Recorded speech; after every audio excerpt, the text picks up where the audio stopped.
On the night of September 9, 1988, 7-year-old Jaclyn Marie Dowaliby disappeared from her home in Midlothian. Her mother, Cindy, checked on the girl before turning in Friday night and found Jaclyn asleep in her bed. On the morning of Saturday, September 10th, Jaclyn's bed was empty and her comforter missing. Her parents, Dave and Cindy, checked for her around their home, and David noticed the front door to the home was open. They called for Jaclyn and phoned friends and neighbors, but no one had seen her. David reported her missing around 10:30 in the morning. When police officers arrived, they and the couple canvassed the home and noticed a basement window was broken. Later, forensic scientists would confirm the window was broken from the outside. The window led into a downstairs bedroom where Jaclyn's paternal grandmother, Ann Dowaliby, lived. Ann was out with friends the night Jaclyn disappeared and did not return until Saturday morning, after Jaclyn had been reported missing. The FBI set up a special phone line in the Dowaliby home to record calls if the kidnapper called to demand ransom. Local police officers joined investigators from the Illinois State Police and the FBI to form a task force to find Jaclyn. The task force operates out of the Midlothian Police Department. David and Cynthia give statements to police, as well as fingerprint and blood samples. David takes and passes a polygraph test. Cindy is too distraught to be tested.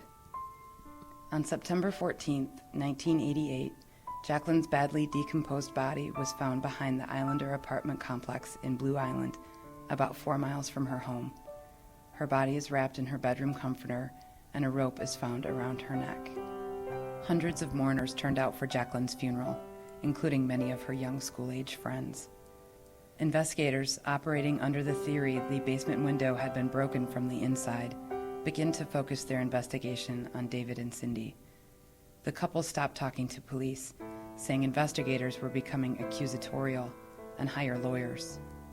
In an attempt to prove to police that an intruder could in fact break into the home through the broken window, defense attorneys for the Dowalibys staged a reenactment of a neighbor breaking into the Dowaliby home. On November 22, 1988, David and Cynthia are arrested and charged with murdering their daughter and covering up her death. Investigators press the couple to confess. Both maintain their innocence and claim an intruder broke into their home. The couple stand trial for their daughter's murder in April 1990. The judge throws out the case against Cindy due to a lack of evidence, but allows the case against David to proceed. The only difference in their cases was that a witness said he saw someone with a nose structure similar to David Dowaliby's pulling out of the parking lot of the Islander apartment complex on the night Jaclyn disappeared. The defense staged a reenactment of the witness's story to demonstrate how dimly lit the parking lot of the Islander apartment complex appears at 2:30 in the morning. Jurors were also taken to the parking lot at night to test the man's claims. Investigators and prosecutors theorized Jaclyn's body was transported in the trunk of her mother's Chevy Malibu.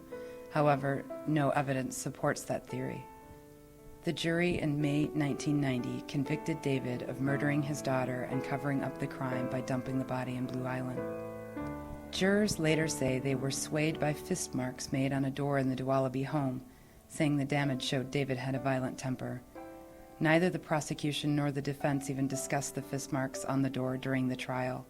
The marks were on the door when the Dowalibys moved into the home. David was sentenced to 45 years in prison. Cindy immediately begins pushing for his release. She forms the group Stop Injustice, Free David Dowaliby, and begins working on his appeal. In October 1991, the Illinois Appellate Court reversed the jury decision against David Dowaliby. The judges unanimously agreed there was not enough evidence to convict David of the crime. A few weeks later, David Dowaliby was freed from Stateville and reunited with his family. The murder of Jaclyn Dowaliby remains unsolved.